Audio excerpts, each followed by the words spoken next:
What's up guys, I'm Rafael Reich. I just made top 32 at Nationals from Brazil. This was the biggest national all over Latam. We got 800 players and I played Snake Eyes Kashira. I think I played a pretty much similar deck from what I took from ICS Rio. But it was not like I just copied the deck list and played.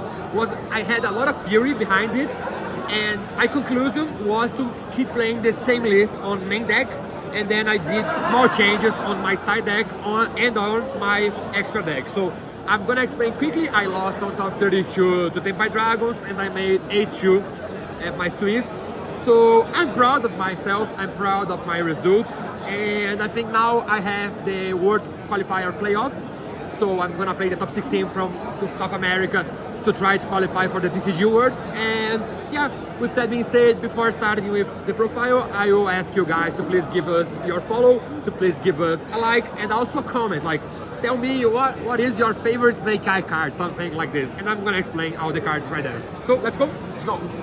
I started with 3 Snake Eye Ash, 2 Poplars, 1 Snake Eye Oak, triple Bonfire, double Flameberge, and 1 Snake Eye Double Star. I had a theory about taking out a copy of Flameberge because in matchups where your opponent is trying to hand trap you, like the Mirror match or the Tempai matchup, you side out one of these cards because it's most likely that you're not gonna make your full combo to get into the Hope Harbinger. But I still think it's so important in the times where you can go for your full combo, it's so important to have the second copy of Flameberge. And I used the second copy of Flameberge even in situations where I was not going for the Hope Harbinger line. So had a theory, had to think about it, but I still think I'm comfortable enough with the 2 Flameberges. One original single spoil and one this. Nothing else, don't think you should play anything else.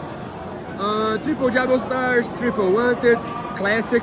And then the Kashira cards, 1 Fehir, 1 Unicorn, 1 Birth, 2 Field Spells, and a Terraforming. Okay, so Paulo just won ICS in Indianapolis with Crossout Designator. And I could fit Crossout Designator there, like would be the Crossout Designator and the talents over Paulo's list. But in my mind at least, I think I prefer to have the Kashira cards than the Tempai cards because they can grind well, they can grind better the games. And besides that, when you open, for example, a Kashira card plus Snake Eye Ash plus Jabal Star, the combo you achieve is better than the combo with just the card, especially if your player are going through. And they also help you to play around 1 hand trap.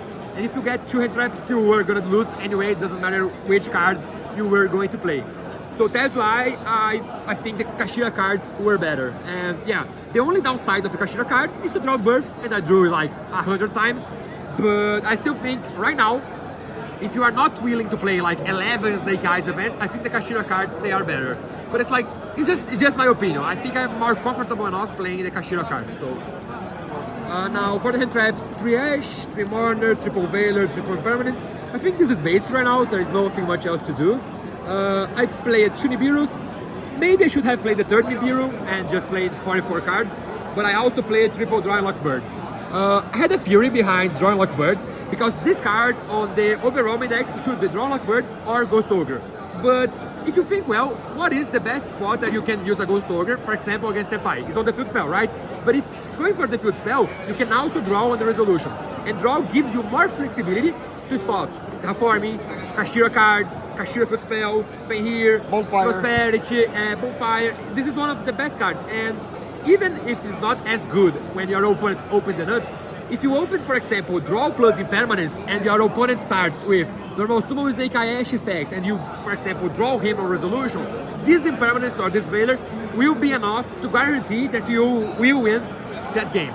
So that's why I went for draw, because I think this card gives you more flexibility than actually playing the Ghost Ogre. Because the Ghost Ogre, what's happening to me on a lot of Tempai matchups is like he just puts the field spell and never activates the effect.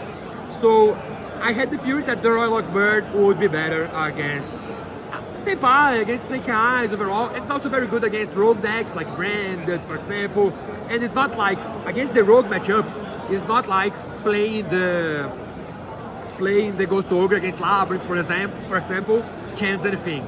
So that's why I went for draw, because would be a dead card in those matchups, doesn't matter how. So that's why I keep with draw. I think this card is very good actually.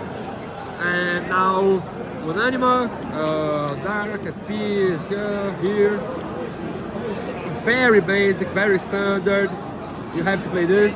And I changed one card from Rio. I changed Pit Knight early for Underworld Goddess.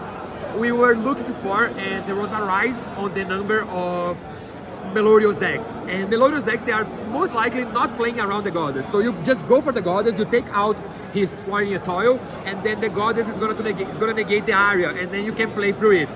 So many cases, the Melodious deck doesn't have enough follow-up to break your board. And if you are going for the Goddess, this happened to me.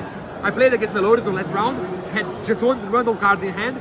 I just went for the Goddess and he had Border, so I lost the game. But it happens, and I think still it's important to have this card against some road matchup. For example, this is the card that gives you the opportunity to win some games.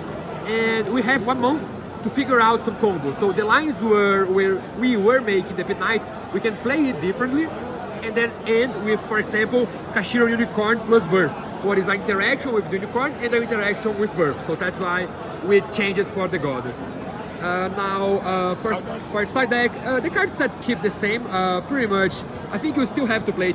I changed the deck lockdown for Skill Drain. I think Skill Drain is better right now.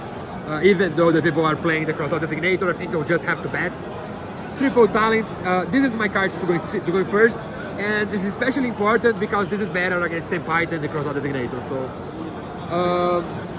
well, I also kept the Cypher package. I think these are amazing hand traps overall.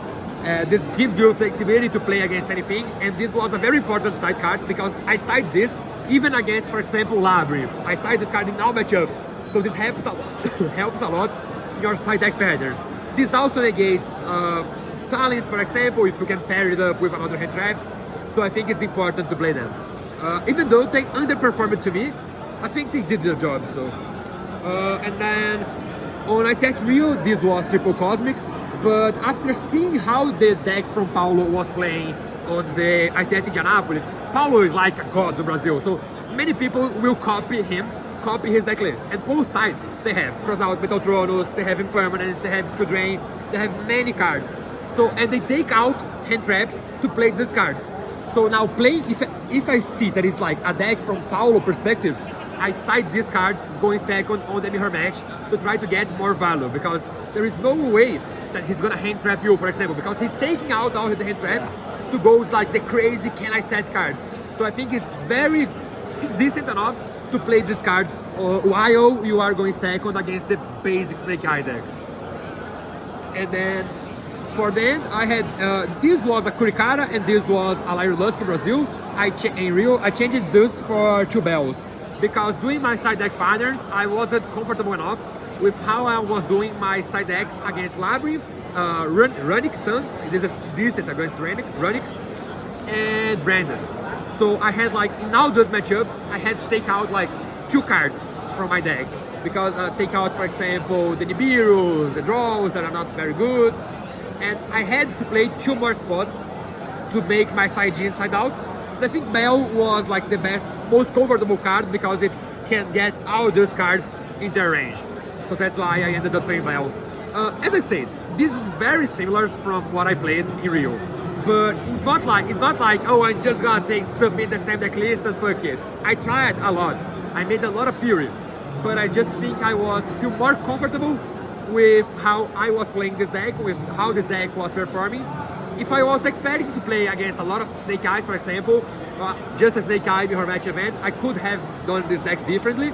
But it's not like I'm not playing the deck I want to play. Like, I think this deck is something that gives me enough odds to win matchups. Like, even though I ended up losing both mirror matches I played, was more of unlucky situations than actually gameplay related situations. So I'm very proud of myself. This is my 13th top cut of Premier events. And yeah, now see you in Lima in less than a month. Thank you for your watching. If you watched until here and you didn't give us a like, please do so. Please give us a subscribe. And see you next video. Bye.